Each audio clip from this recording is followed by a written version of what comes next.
आप कहाँ से, पहले तो ये बताओ। झारखंड से। झारखंड से ही। और झारखंड में कौन से शहर से? गोड्डा डिस्ट्रिक्ट। गोड्डा डिस्ट्रिक्ट, ठीक है। तो आपको कितना टाइम लगा? 16 घंटे। 16 घंटे। देखो, हाँ जी हाँ, केदारनाथ में व्यवस्था भी बिगड़ी है और लोगों को लाठियां भी पड़ी हैं। लेकिन ऐसा क्यों हुआ? कि हुआ कुछ और प्रस्तुत कुछ और कर दिया गया। तो उसी सच्चाई से पर्दा उठाती हुई आज की यह वीडियो है। तो वीडियो पूरी देखना, आपकी एक एक बात का आपको जवाब मिल जाएगा, आपका एक एक डाउट क्लियर हो जाएगा आज की वीडियो में। आप वीडियो देख के कहेंगे कि यार हमने तो अभी कुछ और देखा, सच्चाई तो कुछ और ही है। तो बने रहना वीडियो पर।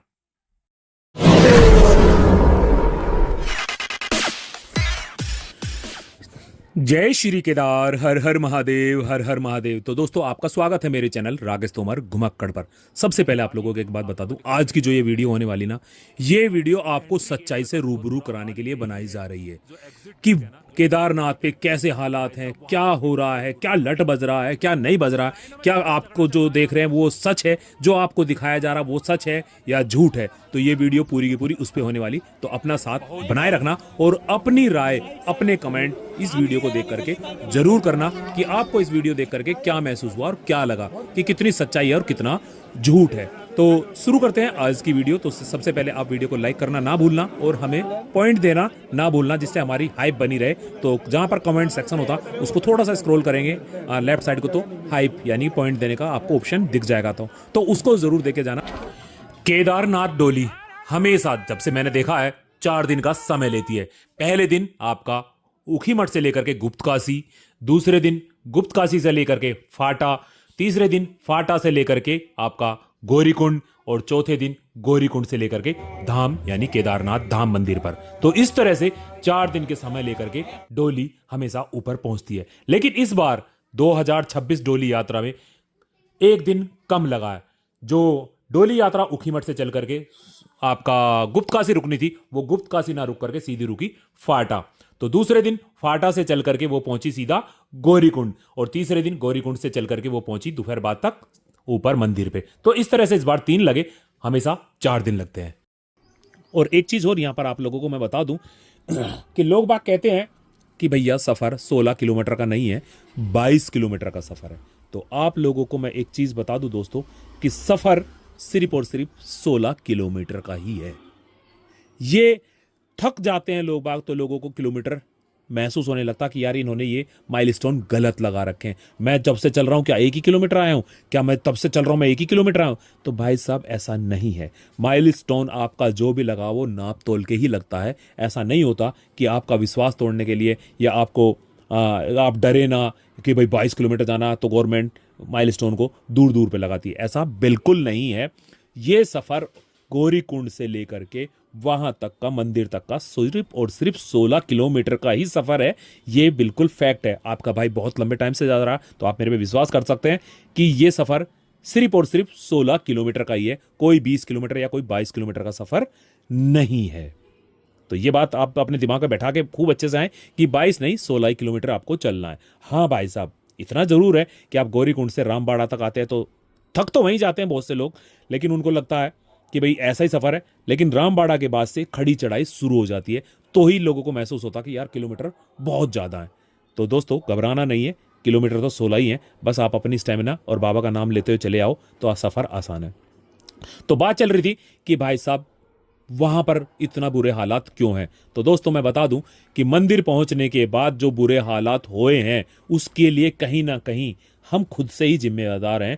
प्रशासन भी जिम्मेदार है। मैं अगर ये कहूं कि पूरी तरह से मैं प्रशासन को क्लीन चिट दे दूं, नहीं, प्रशासन भी जिम्मेदार है, लेकिन ज्यादा जिम्मेदार हम आम पब्लिक हैं। हम ही आम पब्लिक हैं। मैंने वहां रह के देखा है, कोई वीआईपी दर्शन नहीं हो रहे थे वहां पर। कोई भी वीआईपी दर्शन वहां पर नहीं हो रहे थे। देखो बिल्कुल आप लोगों को सही बताऊं, आप भाई जो 100, 150, 200 आदमी डोली के साथ चल रहा है, हमें छोड़ दो, हम तो किसी गिनती में आते ही नहीं। जो पुरोहित, पंडे पुरोहित है, उनका नंबर नहीं आ रहा था दर्शन करने के लिए वहां। इससे ज्यादा आप और कौन वीआईपी होगा? वो लोग दर्शन नहीं कर पा रहे थे, वो लोग अंदर नहीं जा पा रहे थे। उनमें भी गिने चुने मुट्ठी के लोग अंदर जा पाए हैं। भाई सुबह सुबह की बात कर लीजिए, जब कपाट खुलते हैं, मैं तो सुबह से ही था, मैं रात को भी वहीं था। तो सुबह के टाइम की अगर मैं बात करूं, तो जब धामी जी आए थे सुबह, आपका वो थे, और उसका एक एक पॉइंट मैं आपको दूंगा, टाइम से दूंगा, कोई ये कहे कि भाई वीआईपी दर्शन में टाइम लग गया इसलिए दूँ, आपको टाइम से स्क्रीनशॉट भी देता हूँ मैं आपको। तो धामी जी के आने के बाद थोड़ी देर व्यवस्था बनाने में लगती है। हेलीकॉप्टर आया, उसने पुष्प वर्षा करी, तो इस समय टाइम लग गया। उसके बाद आप समझ सकते हैं कि जो वहाँ के पुरोहित हैं वो जाते हैं, जो वहाँ का मैनेजमेंट रख रखा है भाई, आपके वहाँ पर आर्मी वाले हैं, पीएससी वाले हैं, एनडीआरएफ वाले हैं, जितने भी वहाँ पर आर्म फॉर्म्स है हमारी, जितने भी वहाँ पर सिक्योरिटी वाले हैं, वो सब भी जाते हैं वहाँ पर व्यवस्था बनाते हैं। तो उसमें थोड़ा सा टाइम लग जाता। उसमें थोड़ा सा टाइम कितना लगा, ज़्यादा से ज़्यादा आधा घंटा या 1 घंटा ही मान लो, चलो जी तुम, मैं आप लोगों के लिए कहता हूँ, ठीक है। आपके 9 साढ़े 9 बजे दर्शन स्टार्ट, 9:30 बजे दर्शन स्टार्ट हो जाते हैं पब्लिक के। दर्शन जैसे ही स्टार्ट होता तभी वहाँ पर हज्जूम उतर जाता है। उसका कारण क्या है कि एक तरफ से तो पब्लिक घुस रही है गेट, मेन गेट से अंदर दर्शन करने के लिए, दूसरी तरफ से उन्हें निकलने का मौका नहीं मिल रहा है। क्योंकि दूसरी एग्जिट जो गेट था, जहां से निकलने वाला गेट है, वो भी आम पब्लिक ने कब्जा लिया, उधर से भी पब्लिक घुसने की कोशिश कर रही है। तो वो लोग वीआईपी नहीं है, वो हम ही आम लोग हैं। हम ही आम लोगों ने व्यवस्था बिगाड़ी है वहां की, हम ही आम लोगों ने सारी की सारी व्यवस्था बिगाड़ी है। जब हम लोगों को निकलने का रास्ता नहीं देंगे, जब हम जबरदस्ती उधर से घुसेंगे, और ये बातें सिर्फ वर्बली नहीं है कि हाँ जी मैं ऐसे ही बोल दूं, मैं आपको प्रूफ दे रहा हूं, आपको दिखा रहा हूं सामने वीडियो में, देखो कि क्या हालत हो रही है। ये जितनी भी आम पब्लिक आप लोग देख रहे हैं जो सामने खड़ी है, ये आम पब्लिक है, ये कोई वीआईपी नहीं है, ये कोई मिनिस्टर नहीं है, कोई ये नेता नहीं है, कोई पैसे देने वाले नहीं है कि पंडित पुरोहित को पैसे दे रखे इन्होंने। भाई साहब मैं गवाह हूं, लोगों ने 11-11 हज़ार रुपये की ऑफर मेरे सामने चिल्लाई है कि सामने पंडित खड़े हैं कि 11 हज़ार रुपये ले लो, हमसे दर्शन करा लो। किसी माई के लाल ने कोई ऐसा कोई दर्शन वहां पर नहीं कराए, कोई नहीं कराए। मैं गवाह हूं, अगर आपको मेरी बात पे यकीन आए तो ठीक है, अदरवाइज नहीं। देखिए मैं सिर्फ बता ही तो सकता हूं जो मैंने अपनी आंखों से देखा, कानों से सुना है। हाँ, तो वहां पर वीआईपी दर्शन नहीं हो रहे थे। लेकिन इसमें आपको एक चीज तो जरूर कहूंगा, जो पंडित पुरोहित वहां पे जा रहे थे वो भी जाएंगे क्योंकि उनके लिए जाने के लिए वही लाइन है। वो आम पब्लिक वाले गेट से तो आ नहीं सकते, वहां तो हज्जूम उतरा हुआ। तो मैं ये बता रहा हूं आपकी, जो वहां पर मैनेजमेंट रख रहे हैं, जो पुरोहित हैं या जो सिक्योरिटी में है वहां की, हमारी तुम्हारी रक्षा के लिए, जो आर्मी के ऑफिसर को भी छोड़ दो, जो आर्मी के ऑफिसर वहां पर व्यवस्था बना रहे हैं, भैया वो तो अंदर भी जाएंगे बाहर भी जाएंगे, तो वो वीआईपी की श्रेणी में नहीं आते हैं। अगर पब्लिक ने देखा हो कि भाई ये लोग जा रहे हैं, वीआईपी की श्रेणी में नहीं आते। मैं खुद से खड़ा हूं, मैंने खुद से भी कोशिश करी है। आप लोग मुझे भी गाली बक सकते हो कि हाँ भाई मैंने वीआईपी दर्शन करने की कोशिश करी है, जबकि मैं आप लोगों को बताता हूं कि हमें कुछ तो वो मिलना चाहिए, आप सुविधा मिलनी चाहिए। हम 4 दिन 5 दिन पैदल चलते हैं डोली के साथ, हम 4 दिन 5 दिन डोली के साथ पैदल चलते हैं, हमें भी तो अंदर जाने का मौका मिलना चाहिए। जैसे जो पुरोहित डोली पालकी उठा के चलते हैं वो अंदर जाते हैं, तो हमें भी तो मिलना चाहिए, हम भी तो ऊखी मठ से पैदल ही चले। लेकिन हमने तब भी बुरा नहीं मानते, हमारा नंबर नहीं आया। मैं अपनी बता रहा हूं ना, पिछले साल 5 दिन पैदल चला था, मैं पिछले साल दर्शन नहीं कर पाया था, इतनी ज्यादा भीड़ थी, तो मैं वापसी आ गया था। लेकिन मुझे बुरा नहीं लगा, क्योंकि भाई साहब वहां पब्लिक इतनी ज्यादा है। और सबसे बड़ी कमी मैं बताता हूं, जो लोग कह रहे हैं कि मैं 18 घंटे से लग रहा था, मैं 16 घंटे से लग रहा था, मैं 10 घंटे से लग रहा था, तो भाई साहब ठीक है, आप लाइन में 10 घंटे 16 घंटे से लग रहे थे, लेकिन कपाट कब खुले? सुबह के 8 बजे के करीब। आप लाइन में कब लग रहे हैं? आप एक दिन छोड़ो, मैं कह रहा हूं 2 दिन पहले से आप लाइन में लगे हुए, तो उन्हें आप कैसे गिन सकते हो? भाई जब मंदिर के कपाट खुलेंगे आप उसी से तो काउंट कर सकते हो। तो जब मंदिर के कपाट अगर सुबह 7:30-8 बजे खुले हैं और लोग बाग वहां से 10-10:30 बजे नंबर निकल के आ जाता और वो कहता कि मैं 12 घंटे से लाइन में लगा हुआ था, तो भाई साहब एक बताओ, उसका नंबर तो एक घंटे या 1.5 घंटे या आधा घंटे में ही आ गया।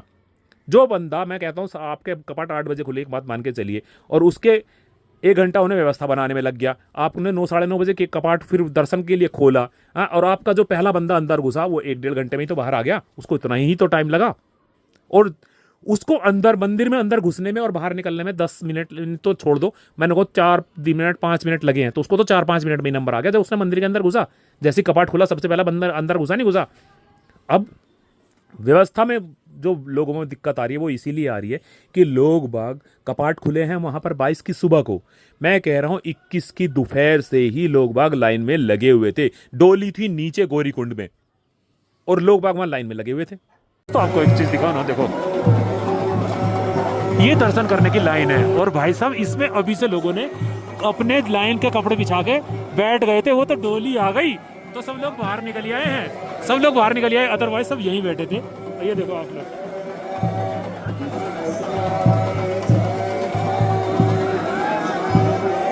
और वो पूरे को पूरा ऐसा नहीं कि यही है, जहां तक भी ये है सब जगह लोगों ने कब्जा अभी से जमा लिया है।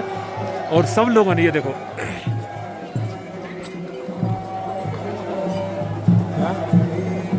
क्या बोल रहे? नहीं आपको कुछ नहीं कह रहा।